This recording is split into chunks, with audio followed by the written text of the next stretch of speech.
better than the present food, and that you can store it, shelve it for a long time. So instant noodles can have a very high value, and a lot of favors. If a prisoner wants a favor from another prisoner, the quotation is given in terms of instant noodle packets. So 5 instant noodle packets, and so on. So you might have seen this in movies, but that's true as well. So payment can be in any form, in different forms, and so on. So the next question is, how do we achieve a payment? So I need to pay someone, and how do I achieve it? We do so by using what is known as payment instruments. So any instrument that we use, for example, a music instrument can be used to play music. A tool can be so like hardware tool can be used to achieve a particular task. So in order to make payments, in order to achieve the task of payments, or the act of payments, we use what is known as payment instruments. So we already know these payment instruments, and we've used this very often: cash, online account transfer, card payments, Bitcoin, etc. So all these are different instruments that we use to make payments. So and in this session, although there are multiple instruments, we're going to focus on only one type of payment instrument, which is the online account to account transfers. So that's the key focus here. And cards has its own branch of its own. It works differently. Yeah, it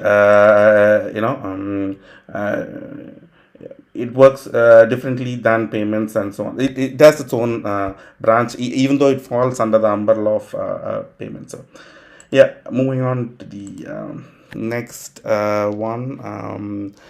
Like there are different types of payments that we can focus on. The first one is electronic versus not.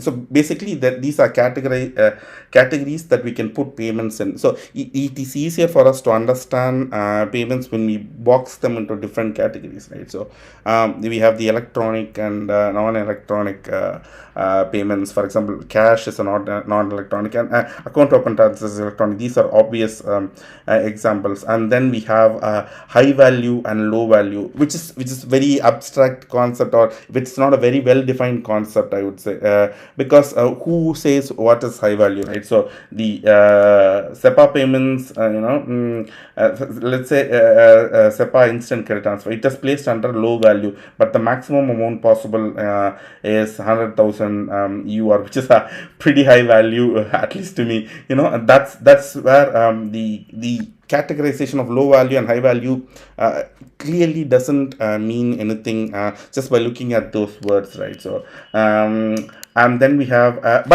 what high value and low value means in different contexts varies. I'll primarily focus on the next point, which is the domestic and international payments. This one is very defined. We can understand, everybody can understand what domestic payments, what is an international payment is, and from here we will branch out to other types of payments. So I think that this is very critical in my opinion. And then we have customer versus bank payments. So payments are sent and received on behalf of the customers of a bank, and then banks by themselves send money to each other to pay for their services, and so on. So and then finally we have a push and pull type of payments. Push is then where if I want to send money, I just send it from my account to another person's account. So I'm just pushing the money from my account. The other one is pull, where I send a request and I pull the money from their account. So push payments are the credit transfers. So the one that we use very often. I'm sure every one of us would have made at least one push payment or credit transfer payment in the last week or so, because our way of paying has changed over the decades. And pull payments, some people might have used this, like for example, when we want to pay for insurance, we just give an authorization for the vendor, and they send a request in the beginning of the month or end of the month, whenever it is due, and then they will collect the money from our account. So all we have to do is maintain sufficient balance. The permission is already given, and so on. So there are several other classifications as well. For example, we have centralized payments, decentralized tokenized payments and so on. But these ones are the ones that we can relate to, and the ones that are most commonly used in the industry and so on. So as I said earlier, domestic versus international is what we're gonna focus on. uh, Moving on to the next slide. Sorry if I'm going a little fast or something else, because I just want to cover as much ground possible here. So account to account transfer is when money from person A's account moves to person B's account through elaborate system of networks, different parties involved and so on. So every unless you have lived under a rock in the last 20-30 years, you definitely 30 years too much, but 20 years, you definitely would have made one, at least one electronic payment from your account that reaches somebody else. And we also know that it is convenient. We all know the reason why we moved to electronic payments. Carrying cash is unsafe, and bringing everything into account or accountability is another factor. So there are a lot of reasons why, as a species, or as a as human beings, we move from the traditional payments to the electronic account to account transfer payments. So today, the idea is to understand what happens after you click on the submit button. So you log into internet banking portal or mobile banking portal, click on enter all the details, and then click on the submit button. So we'll just understand what happens from you clicking on the submit button, and then until the beneficiary receives your account has been credited with X amount message. So just give me 1 second. I just want to check if anybody has trouble joining. All right, it's fine. Uh, is it for everyone, or can others? Okay, I would. Thanks, guys. So, sorry, if you can just try logging in, logging out. Yeah, I think. Thanks. Yeah. Let's continue. So, and it's not exaggeration when we say that the world will come to a stop when people are not able to make payments. We saw this in 2016 when one form of payment was made null by the central bank, India's central bank. I mean, there was a lot of confusion, commotion. I imagine we are not able to send electronic payments as well. It will be a huge problem, and the interesting thing is it's not very far. It's not a very doomsday scenario. It's very much possible for that to happen in our world. So that's where security and other stuff comes in. But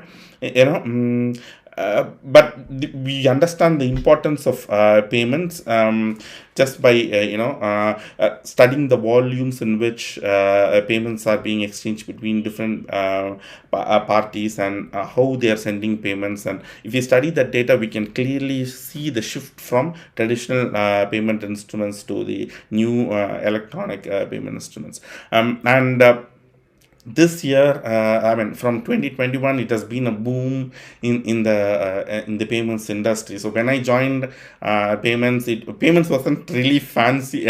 Even today, I don't think it's fancy, but it's very interesting. It's become very interesting. But back then, it was very low key, and it didn't have an impact in every continent.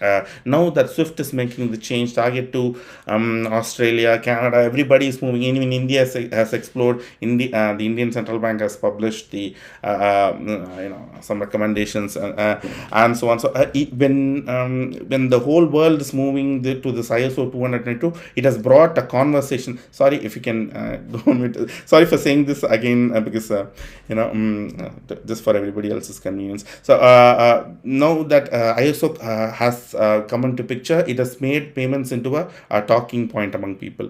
So And then next is where we can discuss a little bit about payment systems and parties. So payment systems are a set of rules and standards that every party in that system should adhere to, in order to for the payments to function as a whole. So that's basically the crux of a payment system. Payment system is also I would define it just as the set of rules and regulations, and the willingness of banks to adhere to it and form a system or an ecosystem where banks can or banks and customers can exchange payments. So that's basically how I would define a payment system. This payment system might exist between different banks in a particular country, a particular state, a particular region like SEPA, or it can exist throughout the world as well. And so this payment system has many parties. So we will talk about each of those parties in detail, because those parties are the critical pillars based on which the entire payment system decides. The first one is customers. I thought I could refer to paymentsdomain.com for this one. Customers, we all know who the customers are, but we often do not, think the full scope of what the term customer means. So we are customers, you, me, everybody in this call are customers of a particular bank. The frequency and volume with which we make payments is quite different from how corporations, governments, NGOs make payments. So they fall into a different category even within the customer sphere. So the volume in which they make payments, the average amount for the payment it's quite different, right? So that's where it's getting very interesting. And these customers typically have access to the bank's channels. So banks expose certain piece of software to these customers. So and these customers can access those softwares either in the form of a browser, a URL, or a website, or in the form of an app. So and they can use those to make payments. Yeah, sorry, I'm just.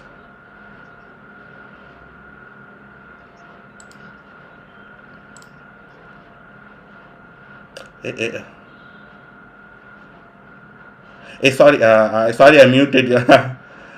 I muted you also. Sorry, but thanks for bringing that up. I mean, please, guys, if you can go on mute, that'll be super helpful. And I'm a guy who's distracted by every small noise, so kindly bear with me. Sorry. These customers can access these bank channels and then initiate a payment or create a payment. So different customers have access to different types of channels. Individual customers will have one or two channel access to one or two channels. Companies will have access to more channels. Like they can directly send in the payment. They can upload a file in a URL provided by the bank, and there are lots of options and lots of varieties there as well. So and there are even among the bank channels there are two classifications, as online and offline. So online is where you sit at home, relax, and then send a payment. Offline is where you go to the bank branch and ask the bank personnel or the branch personnel to initiate a payment on your behalf. I haven't done the very interesting point is like I have never done that, but it is possible, and there are some folks who use it, especially if the volume or the amount of the payment exceeds what you can send through mobile banking, net banking. Again, this varies from company to company. Small and medium-sized companies use this feature of going to the bank counter and making payments and so on. The next party in the payment system would be banks, obviously. So these banks have different names in different jurisdictions, but we will just call them banks for simplicity's sake. So customers hold accounts with banks, and banks act as a representative. They hold the money, and they help customers make transfers, and they also send money among themselves. So these banks can be part of different payment systems. So they can a particular bank can choose to be part of one payment system or multiple payment system. It really depends upon the type of services that the bank wants to offer to its customers, and how big the bank is, how much gain it can get out of each of this payment system. If they can join a particular payment system and give access to that payment system, then it means that their customers can also access that payment system, and then in turn they can offer services related to that payment system. So an example that I can give is a bank in India, let's say HDFC Bank, can be part of payment system A, which is the RTG system, and then it can also be part of NEFT. It can even be part of the SWIFT network, which is used for sending international payments. Although technically we cannot call SWIFT as a system, but the concept is, and the underlying concept is well understood. So banks come together, they have a standard, and they send payments to each other. So if you ask SWIFT, they will say that we are not a payment system. We don't offer banking services. All we offer is software and the infrastructure to send and receive messages. That's what they would say. But on a general bird's eye view, we can consider them as a payment system of some sort. The next one is the most difficult one to explain, and I think this is where I think I'll focus a lot of my attention towards. And do not worry if you do not get it on the first go.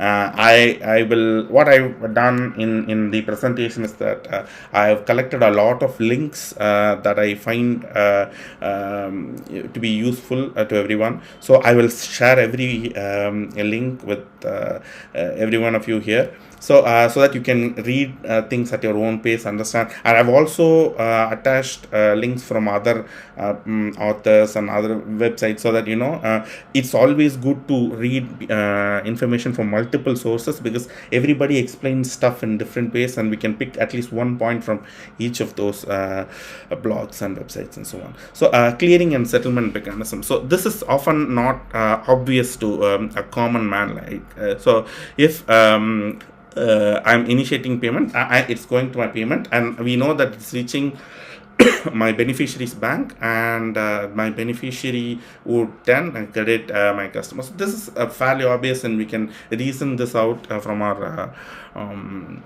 common sense. But the underlying bridge or connectivity between these banks is this clearing and settlement mechanism. So this clearing and settlement mechanism can be split into two different functions. The first one is clearing, the second one is settlement, right? So if I have to put it very simply, clearing is just ensuring that the payments are fine, ensuring that that the payments are in the correct format, and then doing some sort of a netting activity. So bank A sends bank B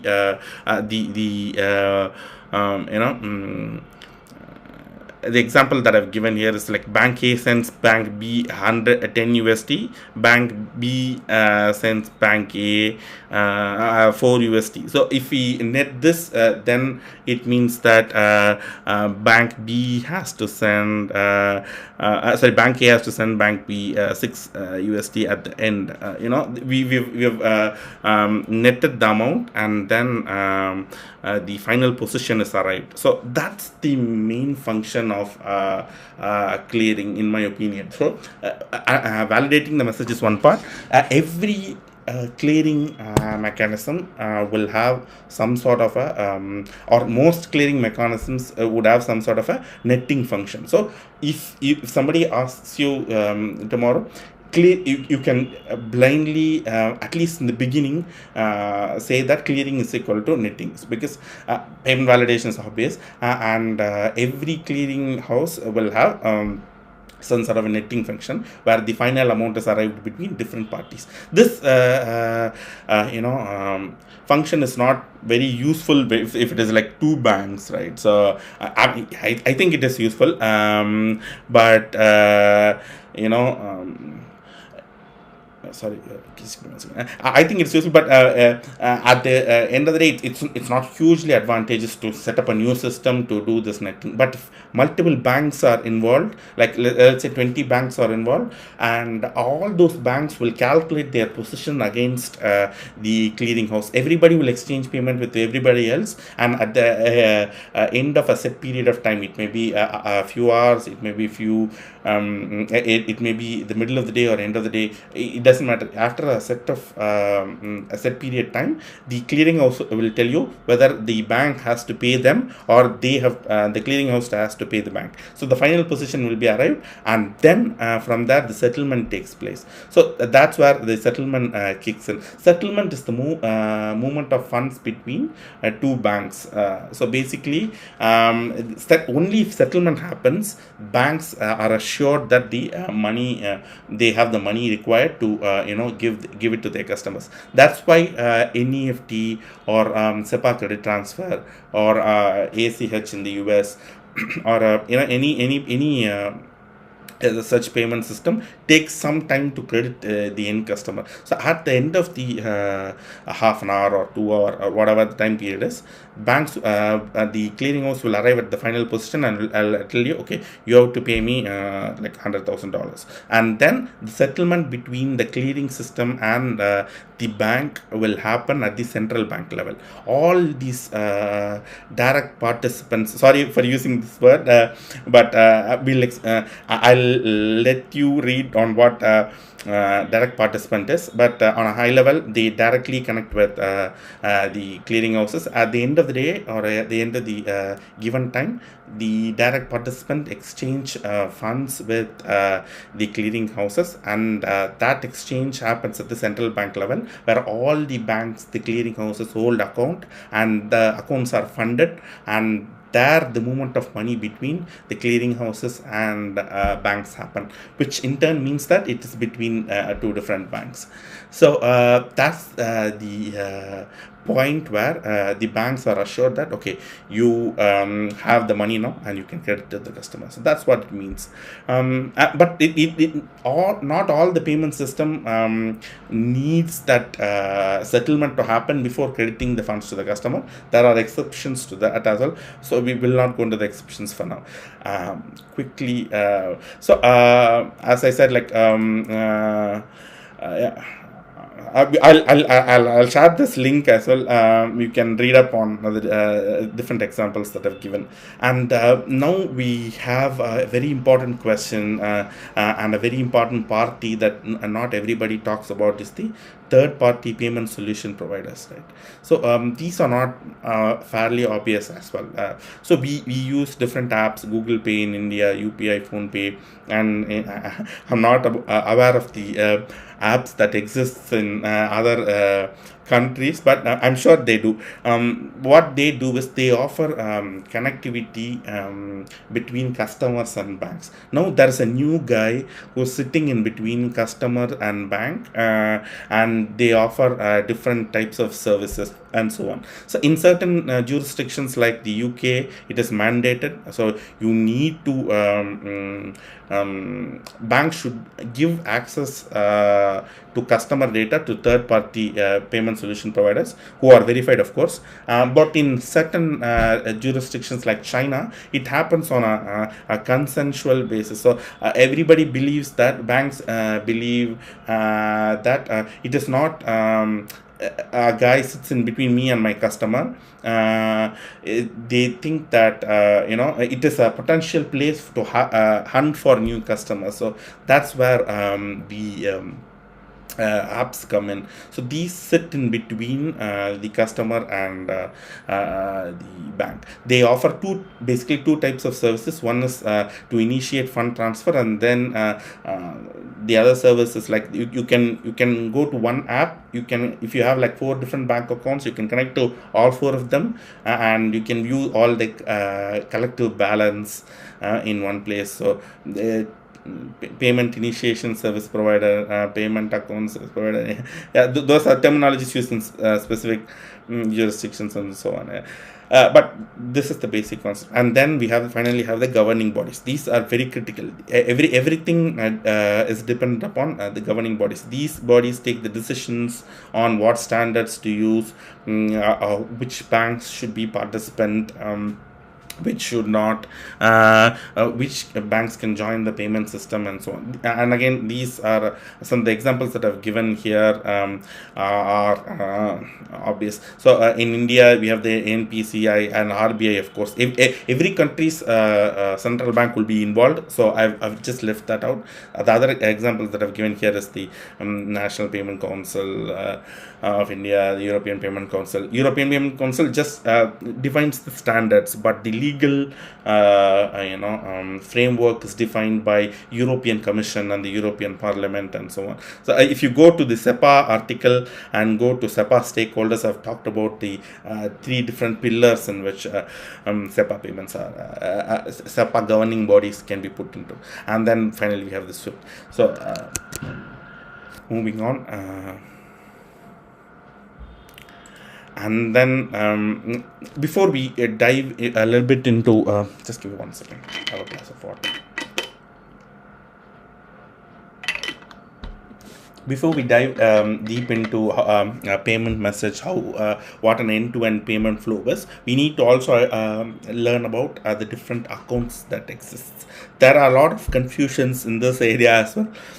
And one of the main focuses that I wanted to bring today is these accounts, right? So if you walk into any interview situation, if you want to get into any role as a business analyst or whatever, you would need to understand these different accounts, at least on a very high level, in order to be successful. So I think and we also need to understand these accounts before we can understand the end-to-end payment flow.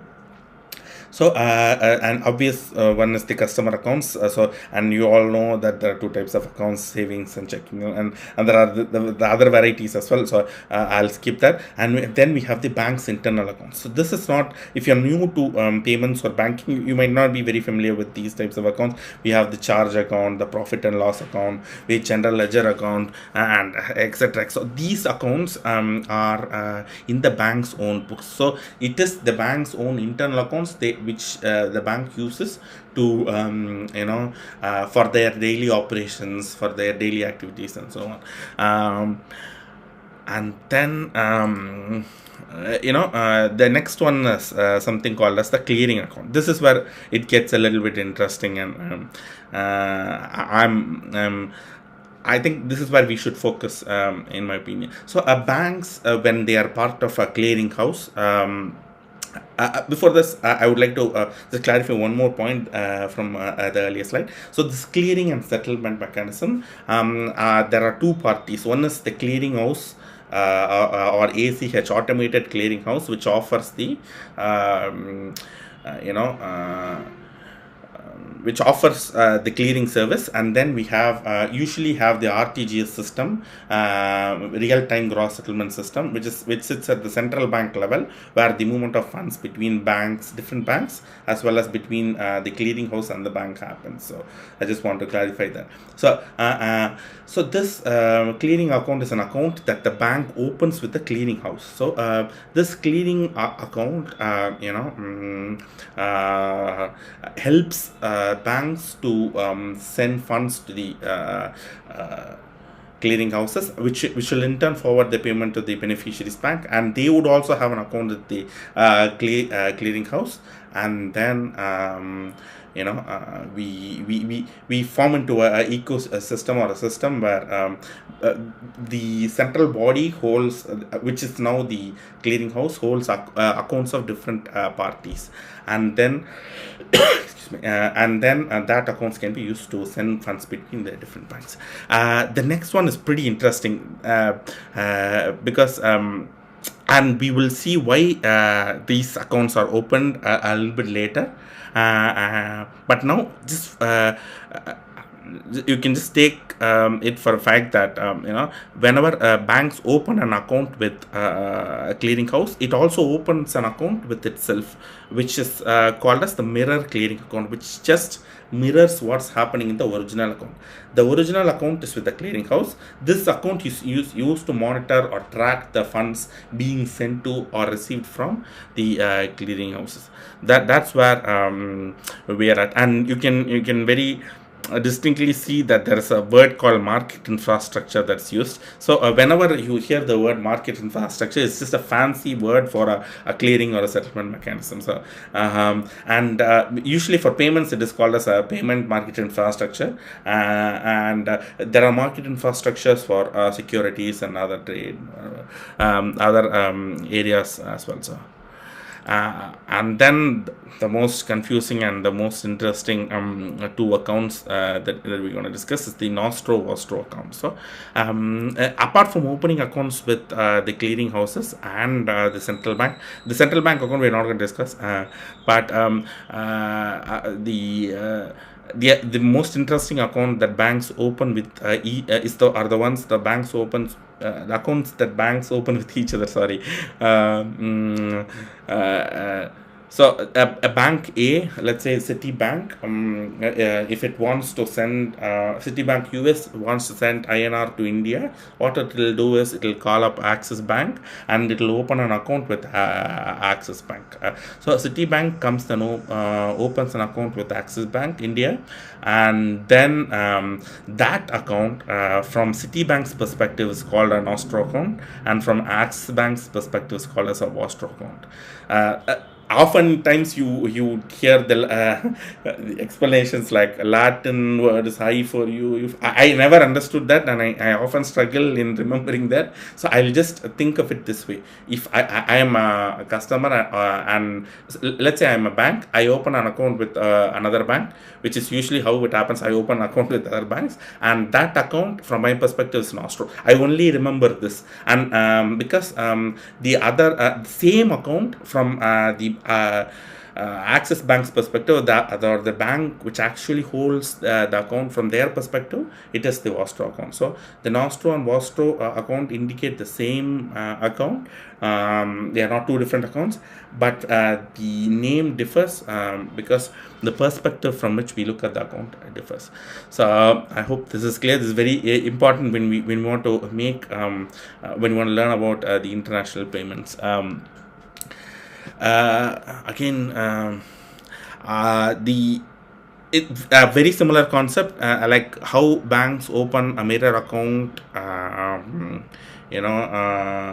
of the clearing house with them. They for an Nostro account as well, they open an account with themselves, which will be the mirror of the account that they hold with Citibank. That's used just to reflect the accounting entries and so on. That account is like sort of a it's in thin air. It doesn't have any money. The settlement does not occur in the mirror Nostro account, and then it happens only in the actual Nostro account. That's where when we there's a concept called settlement method in ISO20022, which if we get to that, well, we can discuss that. And coming to the messages or the payment systems within a particular country, it is called as the domestic payment system, right? So every country in the modern era has some form of a domestic payments. And the characteristics of these domestic payment systems or domestic payments are, they are comparatively simple in nature, they operate in a single currency, and they are overseen by the central bank of the country, and in most cases they are done through a clearing and settlement mechanism, unless there is a sort of a direct indirect participant situation. It is usually settled via the clearing and settlement mechanism. So these are the characteristics of domestic payments, and usually typically there'll be four payment systems. The first one is the high value payment system, which is the real time gross settlement system of any country. In India, it's the RTGS system is just called RTGS, so that might cause a little bit of confusion. But the RTGS of any country, every country or region will have its own RTGS and will have different names. In India, it's just called RTGS. And the first one would be the high value payment system. This is where the settlement between banks and clearing houses and between banks happen, and then we'll have a low value payment system which will predominantly be used by customers, which will be low in value compared to the RTGS payment. RTGS payment in India, I've recently done that. There is almost there's almost no limit if you get the approval. That's what I heard. But most countries will have some sort of a threshold. In India, I think it's 2 lakhs or 3 lakhs. I don't know the exact number, but let's say it's 2 lakhs. Up to 2 lakhs, 2 lakh rupees, you can send only via the low value payment system, and beyond that, you can use the high value payment system, even if you're a customer. These high value payment systems can be used by customers, banks, clearing houses, etc. The low value payment system is quite opposite. So that's pretty much used by the customers, corporates, NGOs, governments, etc. So the low value payment system in India is called as NEFT, and there are we have different examples in other countries. In UK, it is BACS.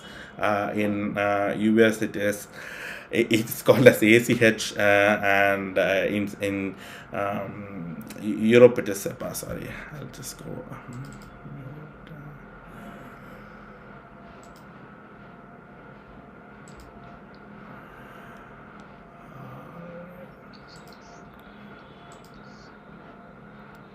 Sorry.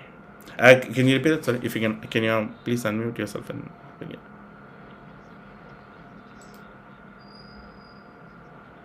Yeah, it is 2 lakhs. I haven't done for a long time. I sort of knew that it's around that ballpark.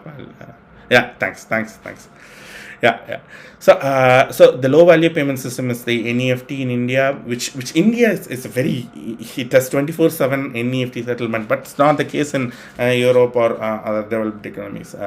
And it's usually the settlement cycle happens every 30 minutes. In Europe, it is like 3 hours, 2 hours, something like that. So it varies from country to country, but the concept is pretty much similar. And then the third one is the instant payment system of a country. Sorry, if you can go on mute, please.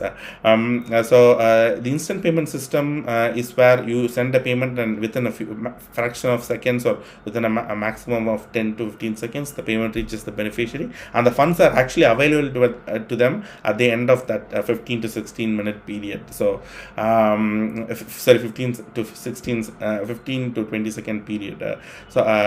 It's not that you just send the payment, they receive some notification, and funds are available later. The funds are available to them instantly. And the other point is that some countries have very advanced instant payment system, but some regions which are trying to develop this instant payment system as we see. For example, US, they are still trying to refine the instant payment system. Although there is an instant payment system that exists in the SEPA region, which is the SEPA instant, the adoption is only 25 to 26% in this October 2022, which is quite low. So in uh, and it's also expensive today. So, and that's all about to change in the coming years. And coming at the final, payment system, which is the direct debit. So these are, as I mentioned earlier, a pull type of payments. So you issue some sort of authorization to the corporate or someone who you are trying to make payments. It may be bill related, mostly bills related, and they can send some sort of a request to your bank, and then the money gets pulled out. We often use the service for bill payment and paying of some sort of a regular occurrence, regularly occurring payments, but we don't know what the value is and so on. And where are we? Okay.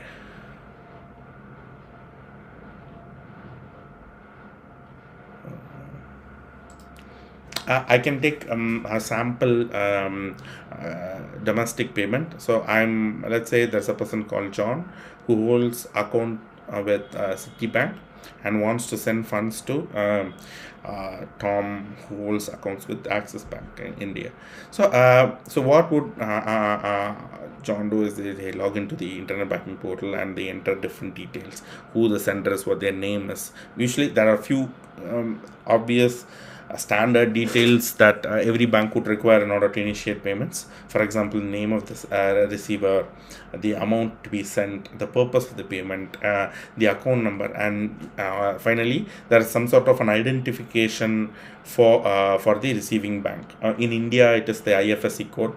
In SEPA region, BIC, or a business identifier code, or formerly known as the bank identifier code, is mandated, and that is used to identify the receiving bank, who the receiving bank is. So in the UI they can enter the name of the bank, branch, and so on, and the code of the bank will be populated. So all these details are entered, and the person clicks on submit. John clicks on submit. So what happens is the UI captures all these details and sends it to the Citibank's IT infrastructure. So that communication between John and Citibank happens in the form of some sort of an instruction. So this instruction varies from from payment system to payment system, and in different countries different instructions are used, different formats, different standards are used, and the details are captured from the UI and then given to the Citibank's payment engine, as we call it. So that is a piece of software that receives that instruction, processes the payment, and then sends out some sort of a message to the clearing and settlement mechanism. And this message that the Citibank sends will carry the funds that needs to be sent to Tom, and that will be validated by CSM, and the whole clearing and settlement will happen, and then the message will be forwarded to the Axis Bank, which will then once the message is received, the funds are received, the Axis Bank will do its own set of checks using their own IT landscape. There are several applications in that. I have not gone in very detail into the IT landscape, but that's quite interesting. That's a topic for another day. So the bank will receive the message, which in turn means that it has received the funds, and then it will credit the funds to Tom, and then it will send some sort of a intimation in the form of a SMS or an email. And if it's a corporate customer, there are certain messages, like the instructions that is used to capture John's data. There are certain messages that are sent to corporate customers who can have IT systems of their own, and who can receive those messages and then do an electronic reconciliation from their end. So that's what it's for. So this is a end-to-end flow. So if you walk into an interview situation, or if you want to understand the payment flow of any payment system, domestic payment system, this is, and also this applies only for credit transfer. I have a slide for direct debit, which works slightly differently, but this is how a credit transfer, as we call it, works. So John enters the details. The instructions are sent to John's bank. The John's bank processes the payment and sends it to the clearing and settlement mechanism. The clearing settlement mechanism then validates, does the clearing, does the settlement, sends it to the beneficiary's bank, and then the beneficiary's bank, after receiving the confirmation that the funds have been settled, the funds will be credited to the customer. We will see the accounting entries in the next few slides. And then we have cross-border payments. This is a very, very interesting topic, because we all understand what domestic payments is, and we've used this very often. Until very recently, a few years back, I've never used an international payment system, so I don't have a feel for it, right? So that's one thing that's a little bit of a challenge while explaining cross-border payments. And the other challenge is that the complexity involved in making a cross-border payment. So these payments are done from one country to another, which doesn't have a common central bank, which doesn't have a common legislation, which doesn't have any common set of rules. Every country exists, and country A can send a payment to country B. This is quite a unique problem in nature, and the purpose of these transactions may be to settle money for a trade that has happened between two customers, or for to send foreign currencies to a particular customer, or some sort of a trade, or there will certainly be a reason, or some sort of trade situation happening between two parties, which will warrant this cross-border payments from one by a party to another. And these cross-border payments, although it is used by individuals as well, it is heavily used by corporates who have accounts in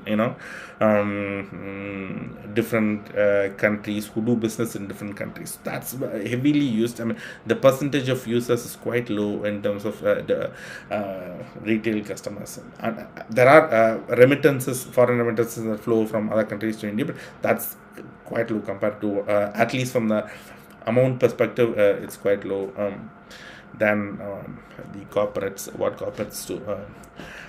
And finally, that it's complex because it usually involves a forex, and it's cross jurisdiction compliance, so and international sanctions. There are several factors that needs to be validated. So a payment sent from India to US can be in two currencies, right? So in India operates in INR, United States operates in USD. So when a payment is sent from a bank account in India, which is denominated in INR, to a bank account in the US, which is denominated in USD, usually there is an FX involved. Where the FX happens is a different topic, but usually there will be an FX in cross-border payments.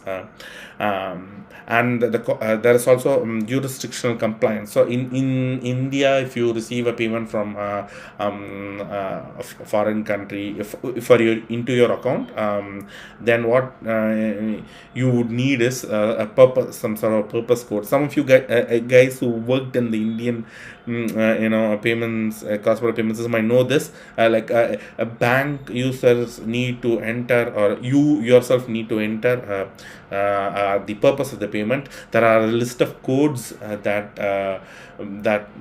the users can choose from, and that code is used to accumulate funds. So the bank A has received X amount of dollars for the reason, purpose, yes, and all that has to be reported. So that's the jurisdictional compliance required in India. In US, that may not be the case. In UK, it might be different. So every country will have its own jurisdictional compliance that banks have to adhere to, and this is what makes things pretty interesting. So if you go and try to implement a cross-border payment solution in India, it will be different from how you would do it in UK, and that's one part of the story. The other part is that countries like United States or the unions like the European Union, or even international organizations like the United Nations, often impose sanctions on particular individuals, states, rogue states, or countries and so on. There are different companies. It can be the sanctions can vary between at different levels. So these sanctions, banks need to comply with these sanctions as well. So sanction is basically a situation where like a country like US tells that you should not receive any payments from Cuba, or you should not receive any payments from Iran or something like that. So and the funny thing is, often colloquially, cross-border payments are called SWIFT payments, and that's sort of true in the sense that most of the cross-border payments that happen today in the traditional streams happen through the SWIFT network, which is so it's called as SWIFT network, and in the US it is also called as wire transfers, because they laid telegraphic wires between in the transatlantic regions. That's sort of different terminologies used for cross-border payments. So, and I struggled with this when I got in my first project. I saw the terminology X-border payments. And after like 3 months of keeping quiet, I finally got the courage to ask what it was, and the X means cross, and then so that will indicate that cross-border payments. So if you see X-border payments, it also means cross-border payments or international payments. So how banks then exchange funds between themselves in this cross jurisdiction, this complicated situation, is that they use a particular type of banking that is called as correspondent banking. So through what is known as their correspondence. So let us say I'm a bank in India. And the other important fact to note is that the money from a particular country never leaves its borders in a cross-border payment. So that's the most interesting part. We'll see how it happens in the next slide. But just for now, take it for the fact that money never leaves the borders of a country. If a bank in India wants to send money to a bank in USA, what it must do is it must open an account with a bank in US. So bank in India will work within India. Its denomination, the currency in which it can deal would be INR. It will be subjected to the rules and regulations of its central bank. So in order to access the payment system of another country, for example US, what it will do is it will become a customer of another bank in the US. So by becoming a customer of another bank in US, what it does is it opens a whole new avenue. Creates a sort of a relationship between that US bank and them, and when it does so, it has access to the entire US payment system. So a bank in India, by opening an account with a bank in US, will become part of the US payment system, and by funding that account in USD, it will have access to the US payment system. All it needs to do is fund its account, USD account, that it holds with the bank in US, and that bank account can be used to send money to any other bank in the US. That's how the correspondent banking works. So and when account sorry sir, was that uh, yes, sorry.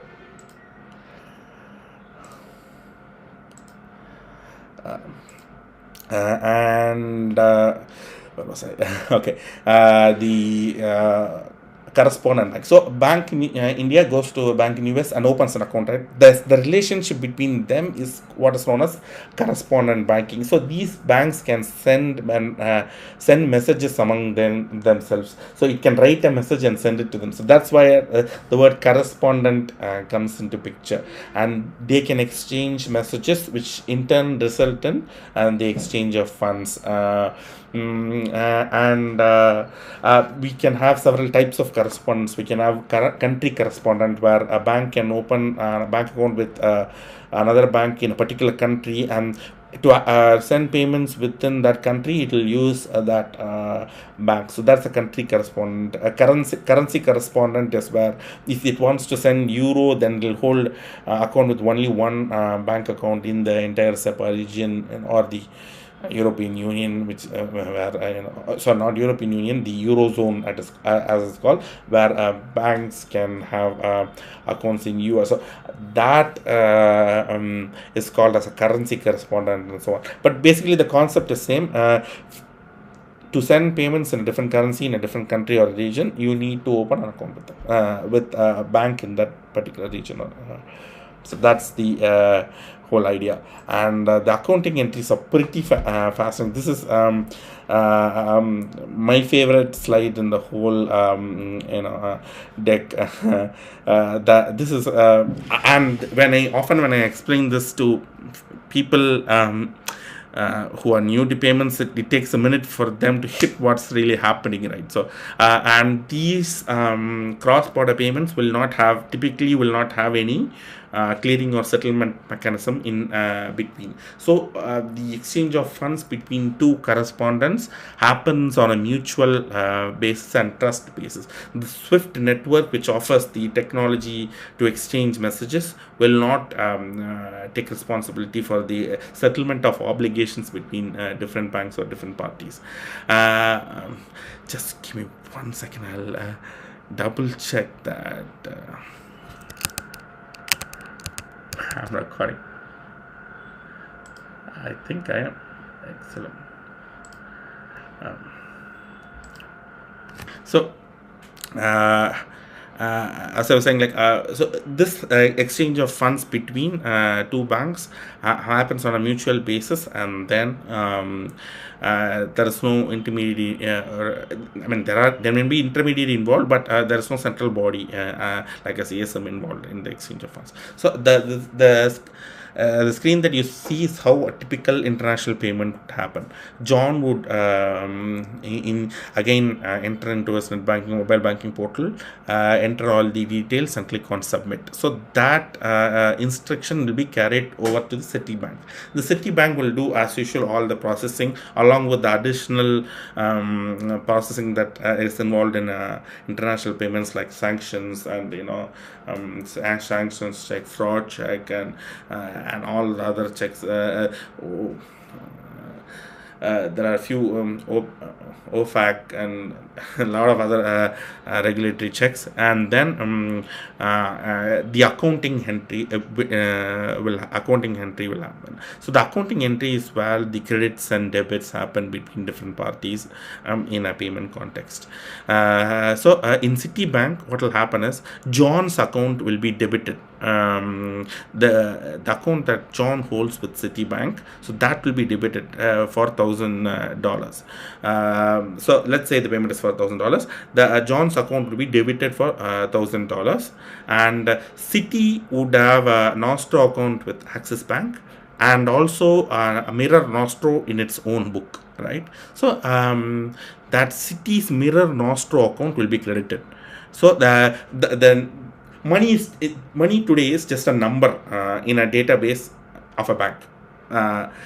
So that number will increase by 1,000 USD. Okay, and then this actually here what's happening is the city's mirror nostro account is being credited, and once that's done and the entire payment processing is completed, Citibank will write a message saying that okay, here are the payment details, have it, and then send it to Axis Bank via some sort of a network, communication network.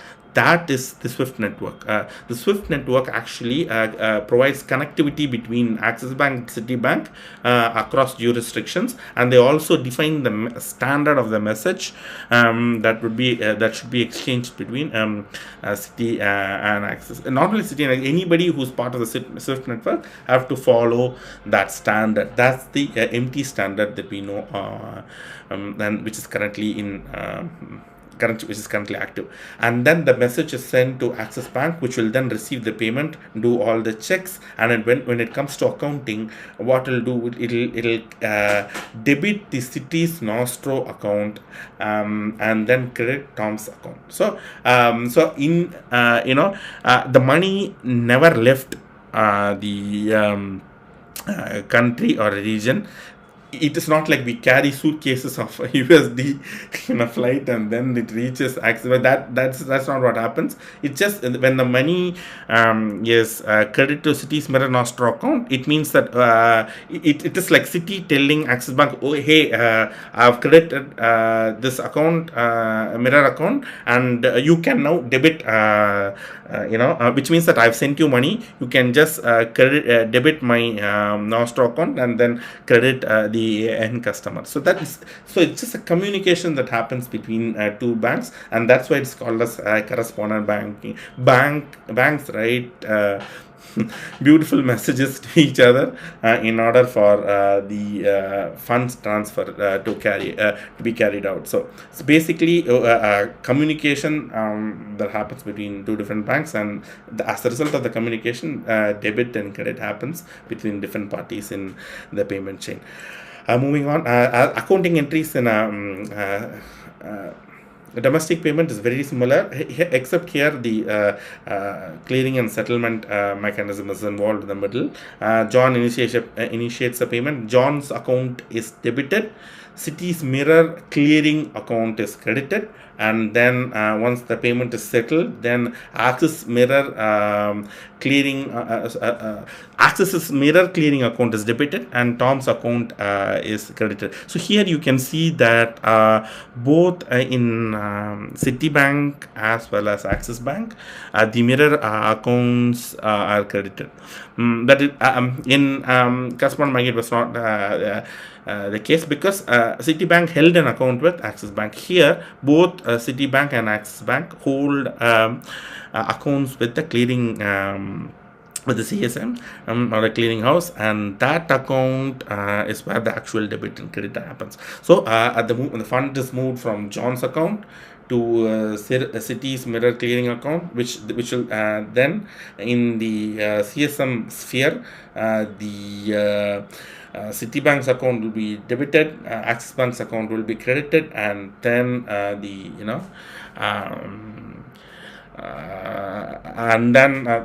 opposite happens in the Axis Bank, where the Axis Bank's account, Mirror clearing account is debited, and then the final beneficiary account is credited. Yeah.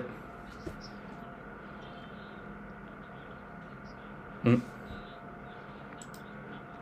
Yeah.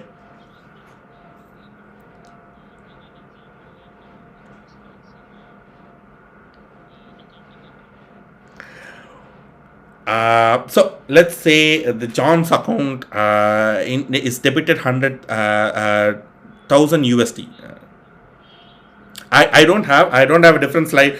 I didn't want to go into effects because that might it'd be a little overwhelming, and it wouldn't fall into the purview. But I can give you a very quick example. So the debit that happens in John's account, right, that will not be $1,000. It will be John will hold INR account with let's say INR account with Citibank. Let's take an example, and let's forget the rest of the accounting entries. So John will have an INR account with India Citibank, and then his account will be in INR, but 1000 USD must be debited from the INR account.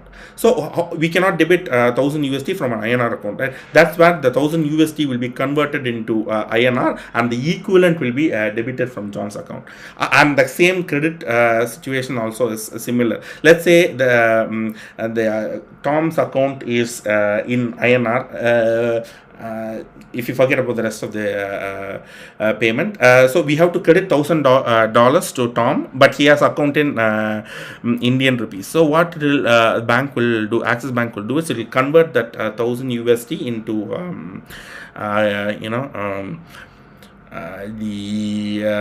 the local denomination, which is the INR, and then it will credit. So that's where the FX will apply. So AFX may apply both in the sending and receiving banks, depending upon how they hold accounts with each other and so on. And the other interesting thing is that the payment currency can be quite different from the debit account currency or the credit account currency. So there's a cross currency situation will happen. So the FX will be applied in both places. I've actually talked about this in detail in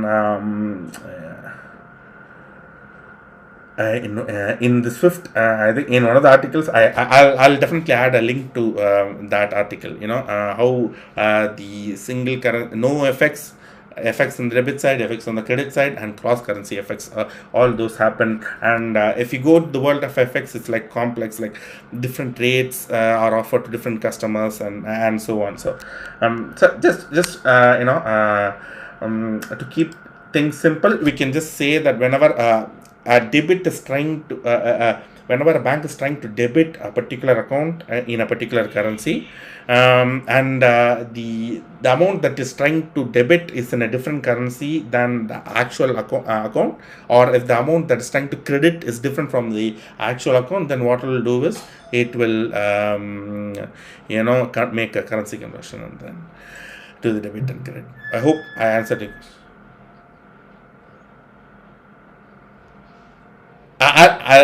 Sure, I can do that. Sure. I'll anyway link articles to that, but yeah, no, definitely I can do that.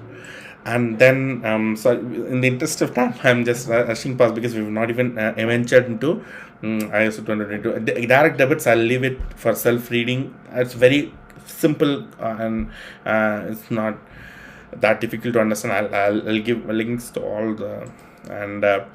Moving on, payment messages. So this is so whenever there's a communication happening between one party and another in a payment system, then it will usually involve a payment message. A payment message can widely range from a standard format XML message to a highly proprietary tag oriented message format. So it can vary, and the messages can be broadly categorized into two types or two spaces. The first one is the customer to bank space, or the banks to customer space, aka John to Citibank or Axis Bank to Tom. That's one category. The other one is the bank to bank space, or FI to FI. So this both these are two broad classifications on how the messages will be. So I will also share articles on this. I've written one entire article about I'm not able to open it, but here we have the payment system. So here I've talked about those different types of messages in detail, and also given a few samples as well. So you can definitely revisit that. And then we finally arrive at the anticipated topic in the evening. So, ISO 20022 is nothing. Actually, it's very simple. So this banks need to communicate with each other. So it needs a language. I see, and in many of the articles I've read as well, we can see ISO 20022 as a language. So today, the international payments use a standard called as MT, Swift MT, which is a proprietary format developed by Swift in the 70s, and that is used to that standard has to be adhered by all banks and payment systems in order to communicate. So any standard will have two things. One is semantics, and the other one is called I forgot, so basically two things will happen. One it'll tell you what are the fields or tags or elements that must be used, and what is its structure, and the second one is what it means. What it means is semantics. The other one is called I forgot the name. I'll probably add it to the description of the video when I upload it. Sorry. Syntax, thanks. Syntax, yeah, thanks, perfect. Sometimes the brain goes blank, and it's pointless trying to query the brain to find the answer. So thanks, guys. It is like creating a universal language that imagine a world where we all speak the same language. Like, that's what ISO 20022 is trying to achieve. This has been attempted by several standards throughout history, and which has failed due to several reasons. And I can recommend a very good book as well. I'll add that to the list of reading materials. I'm currently reading. It's very interesting on how these standards evolved since the inception of the global standard like MT. And then all of this failed, and ISO perceived because of the economic situation and the political situation, a lot of other factors. So imagine the world where we could all speak the same language. How much hassle could be avoided? So that's what the payment systems are trying to do. So you very well know by now from news and other stuff that Swift adaptation of ISO 200 has been pushed because of Target 2. So which means that there is a heavy dependency between Target 2 and Swift. Target 2 is the RTG system of the European Central Bank, and Swift is the international payments. So how are the two connected? So banks can send payments from different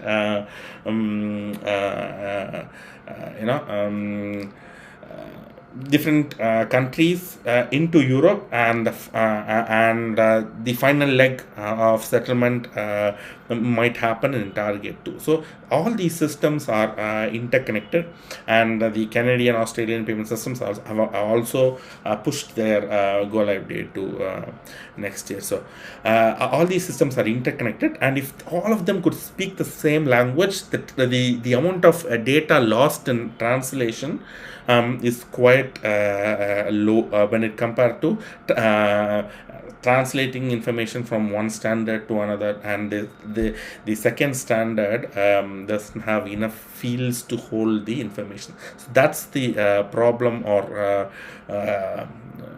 that's the core problem that ISO 222 is trying to solve. There are other benefits that come out of ISO 222, and often there is a fierce debate among different payment professionals on whether ISO 220 is really worth it and so on. But that's a different topic. But theoretically, if everybody could speak the same language, then it means that there's less data loss, and ISO 222 is also data rich, which means that you can do a higher degree of automation and so on. Moving on to what ISO 222 is and is not. That's something that we all need to understand.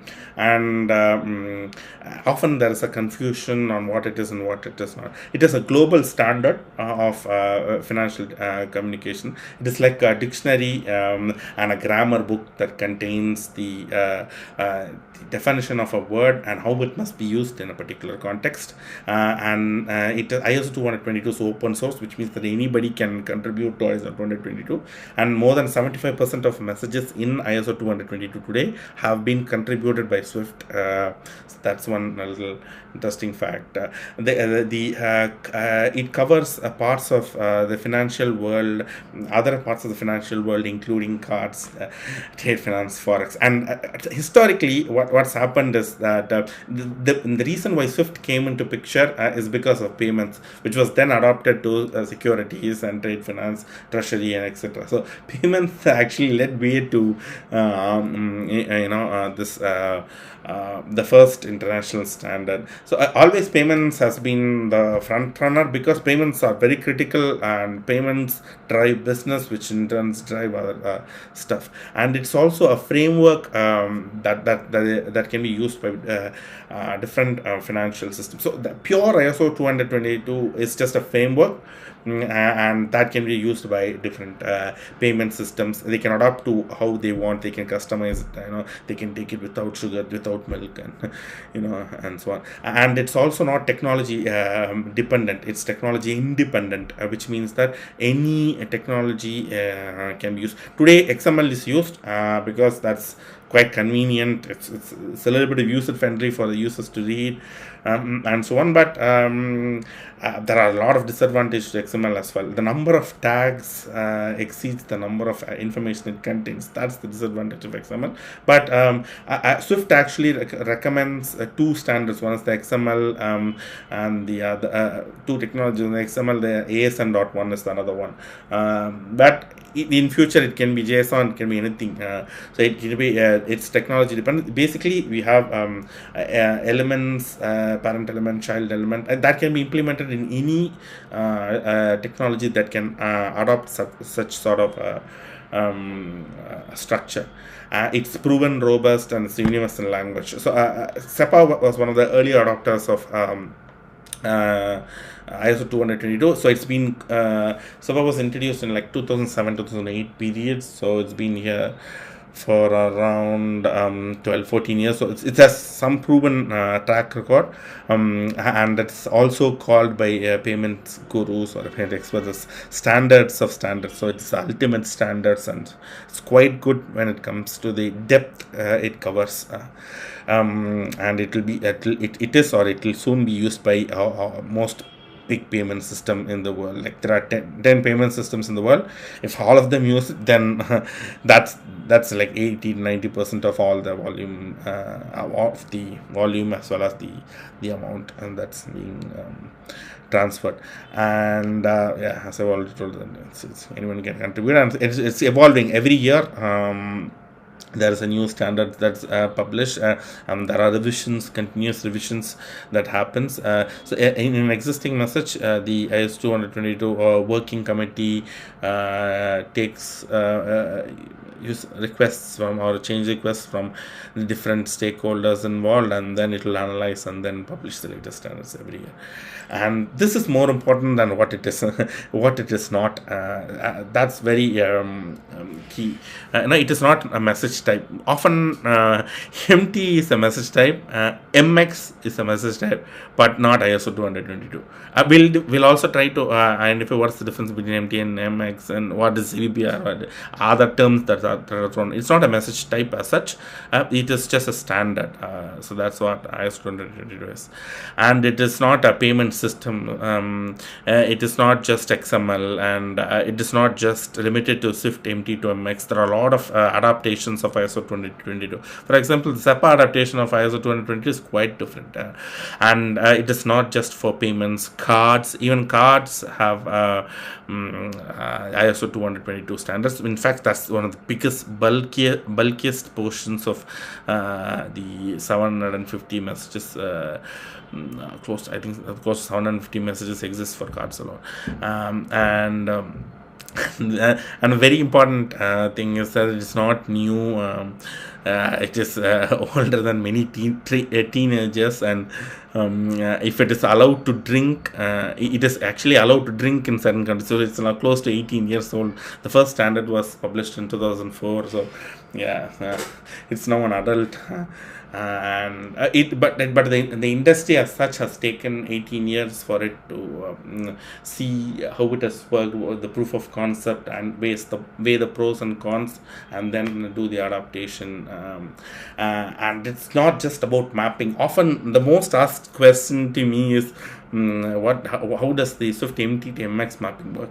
That's one part of the story, but it is applicable only for systems which have a coexistence period, right? So if during the coexistence period, both the legacy standards, in the Swift's case it's MT as well as MX exist together in a single space. So that's where the conversion is required. But if systems like Target 2, which is going to take the big bang approach, where they are going to wipe out the empty messages that that they are using today, and just going to adopt empty MX messages, sorry, not MX, the ISO20022 messages, then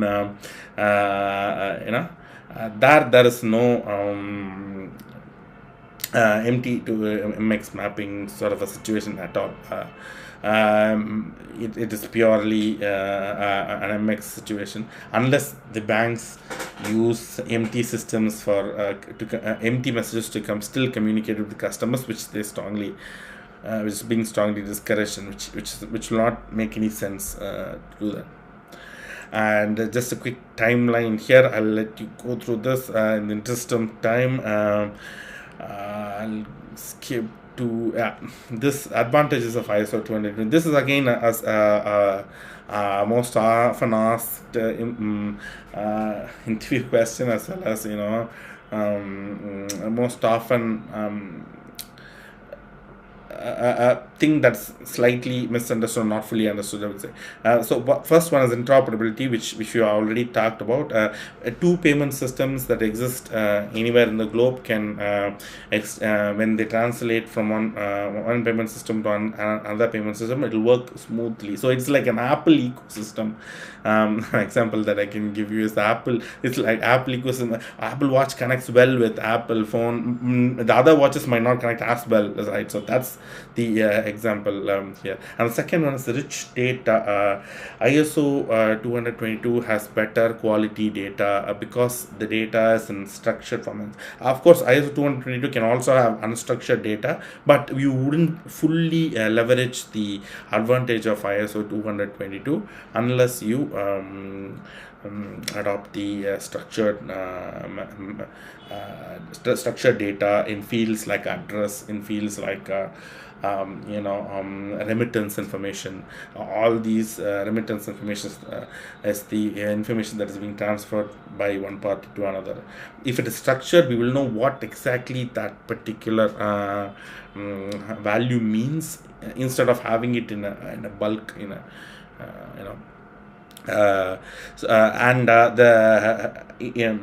the next advantage is high STP rates. How a high STP is achieved via ISO 222 is the better compliance, better false positives. I would say better false positives is reduction in false positives is the key here. And the example I can give you is in today MT messages, the address is cramped in 3 lines, right? So the sender's address is available in 3 lines. Line 1 has the account number, line 2, 3 and 4 has the address of the sender. So that need not be in any particular order, unless there are some variations, of course, but let's assume that it need not be in a particular order.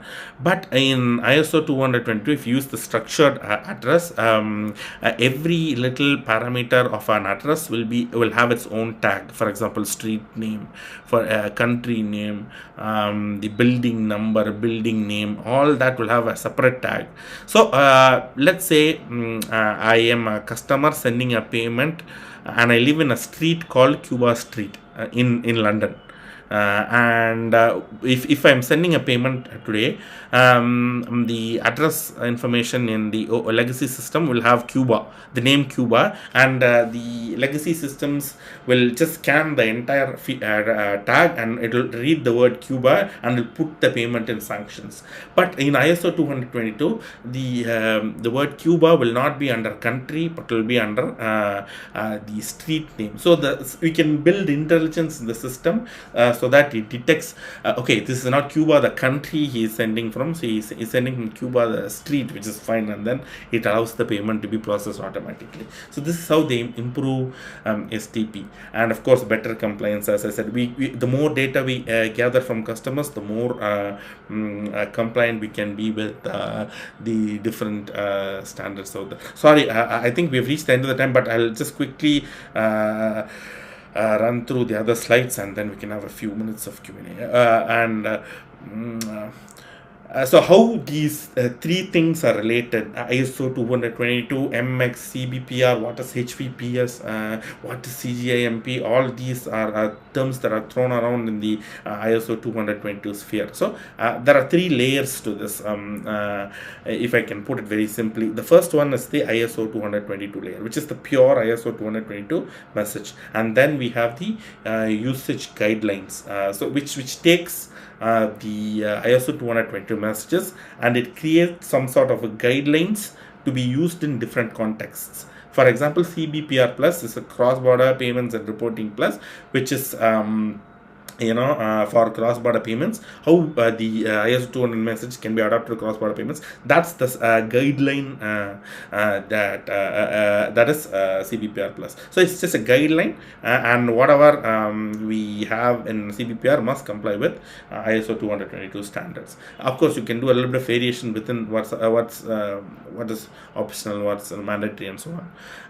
And so that's what it is. And the second usage guideline that is very prominent is the HVPS, high value payment systems. So that's the guidelines for high value payment systems, which are the RTGS systems of different countries, and high payments that are high in value, that's exchanged between different parties. For them, the HVPS applies. And then there's one more we'll discuss in the next. And third layer is the actual adoption. So MX is the actual adoption.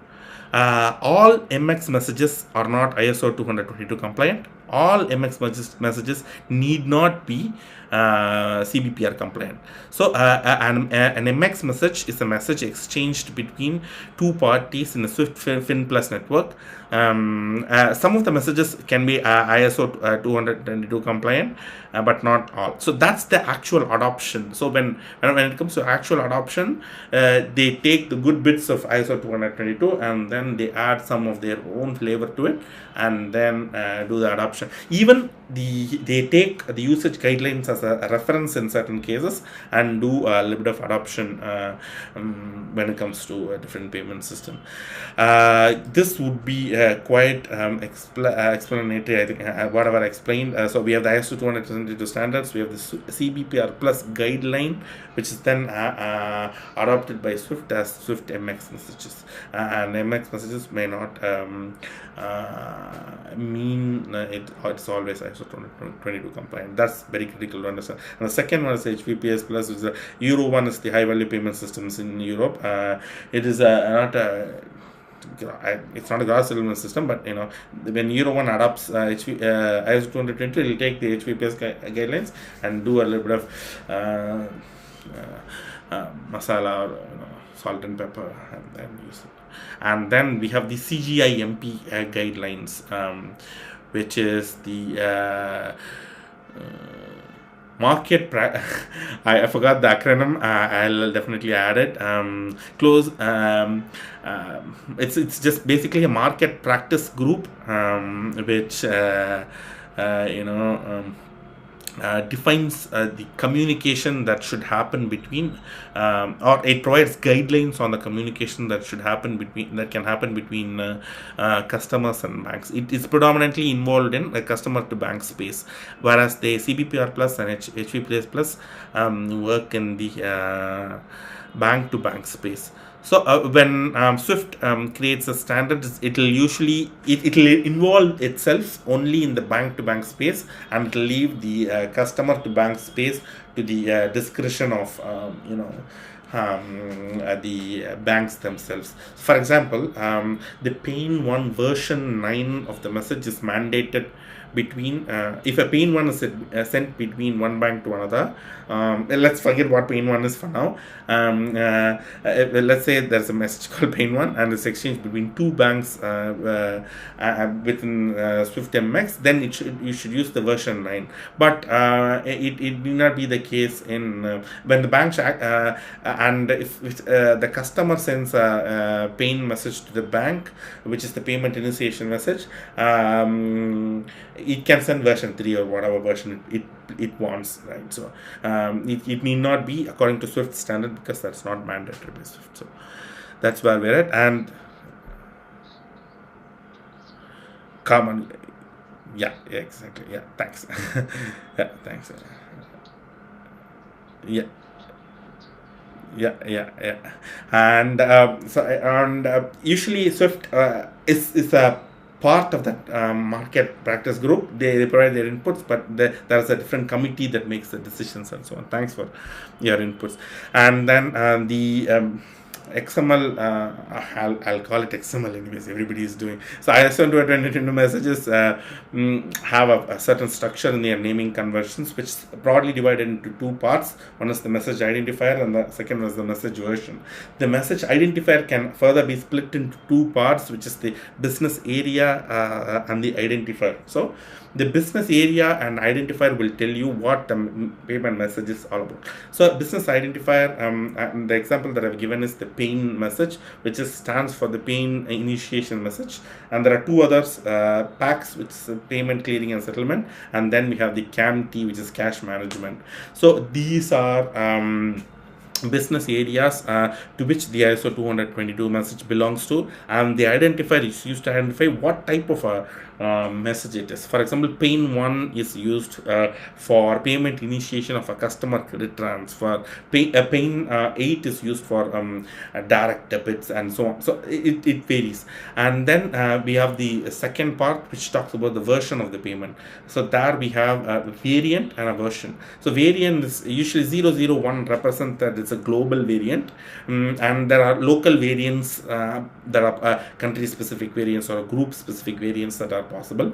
I have not worked on any variants other than global variants. So if anybody has inputs on that, just when I post this article or this video, just share it with the group. Or if you share it with the group and say if you worked in a variant other than the global variant, I would be interested to know as well. So I have not worked personally. So, and then we finally have the version. So this version is an iterative. So it starts with 1, and then today it is 11 or 12.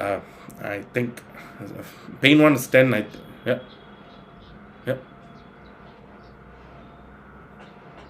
Yeah, we have a Telegram group. There's like I'll share the link. Good that you brought it up. Yeah, there are all that'll be great. Definitely. Yeah, I will. There are already like 1,300 people in that Telegram group, which I created like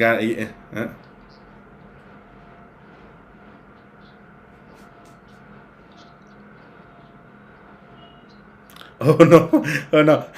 Yeah, I mean, actually, it's interesting that you mentioned that, because in that group is very self-sufficient. I very rarely post in the group, and everybody shares, and I'll definitely add link.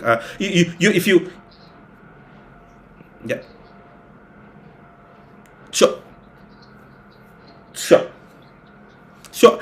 Yeah, that's an open group. If you download Telegram and search for payments domain, you can join yourself. But I'll anyway post a link to that. Thanks for that. An ISO 20022 walkthrough. I just wanted to walk through the entire message, which looks like I'll probably do this in another session another time, because it's already way past the time. And finally, I'll yeah. Yeah, and the and the final, I'll close with this. So in a I'll just now connect ISO 222 with the CSM involved payment, domestic payments that we saw. So that a payment is initiated by the bank's customer. In certain case, they are called the originator. And then a pain one is sent. That's the instruction. That's the instruction which captures the payment from the UI and then converts it into a message, which is pain one, and that is sent to the sender's bank, which will do the checking and verification of credit transfer, and then it will debit and credit, and it will do all the checks and accounting, and then it will generate a message. That is the PAX 8. The PAX 8 is the fun carrying message, FUND carrying message, and that flows from sender's bank to CSM, and which again flows from the CSM to beneficiary, and then which does or all the other validation, and then makes the funds available to beneficiary. So this is how and we can relate an ISO 222 message with our domestic payment system. The only difference between this and our international payment is that just remove the CSM part from this. The originating PSP and the beneficiary PSP directly exchange a PAX 8. So that's how the message exchange that happens. Again, I would like to reiterate that if you go to the messages tag, and messages article in paymentsdomain.com, I've written in detail about how this message exchange happens. And finally, I've posted links to all this area, what multilateral clearing, settlement, payment system models, open loop model course. My dear friend, my mentor Jean Paul has written a lot of articles, very excellent articles. I mean, you couldn't explain things more simple. So, and then there are a few articles that I've written which sort of tries to fill in the gaps, like payment engine. Sorry? Yeah, yeah,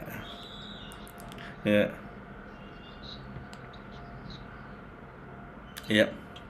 Yeah, and there's I'll upload this. I'll be uploading this video in my YouTube channel, Payments Domain. I've done an interview with exclusively with him, so he has talked about a lot of different subjects. Yeah, yeah, yeah, and there are yeah. Thanks. And there are other links related to ISO 222. One shout out to myself is that I've written a lot of this stuff and more. I've written a course which is the payments fundamentals course, which is in a website called sharptalents.com. So if you can go there, you can access that course. The chapter 1 and 2 are available for everyone to everyone to view and learn. If you find it useful, then you can take that course. All the other links are accessible by everyone else. So and then finally we have the Citibank mini series, which is quite useful. And if you were very interested, try reading the book ISO 222 for Dummies, which is actually published by ISO 222 and Swift in conjunction. So that's very interesting, and it gives you a different perspective. And for folks who are very interested in MT to MX mapping, you can just click on the German bank's resource. This is the only one that I could find which is accessible to everyone. Here they have provided some sort of a rough guidelines on how you can do the mapping, but again, it's quite old. The document is quite old, and if you know any document that's publicly available to anyone, because Swift provides a lot of materials which are not which cannot be shared with everyone. So this is something that I thought I could put together. And one request from my end would be, just I'll share a small link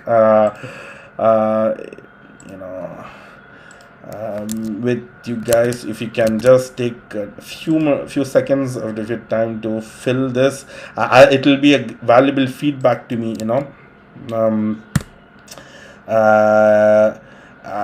so I can plan my sessions better. Sorry, there was a lot of mess that happened this time, and then I realized that we could do a live stream in LinkedIn itself. So I'm quite new to this. Apologies, and apologies if I've spoken too fast. I've not given any detailed explanation on any of the topics. I just want to touch upon the basics, and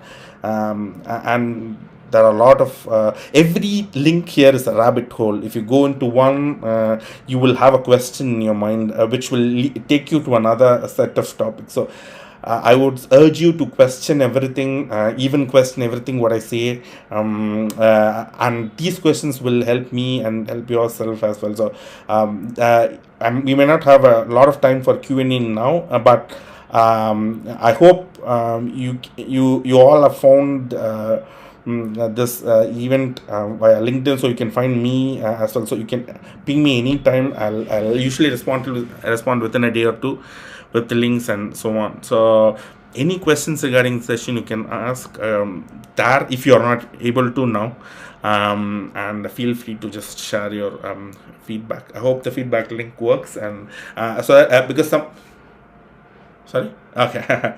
Thanks. Because some people might from different geographies, I just thought where people are from, so that I can plan any the future sessions. And I scheduled this session today because this is the only time where my son sleeps and there isn't a lot of background noise. So in future we can plan a better session and so on. So thanks guys for valuable time. I really I'm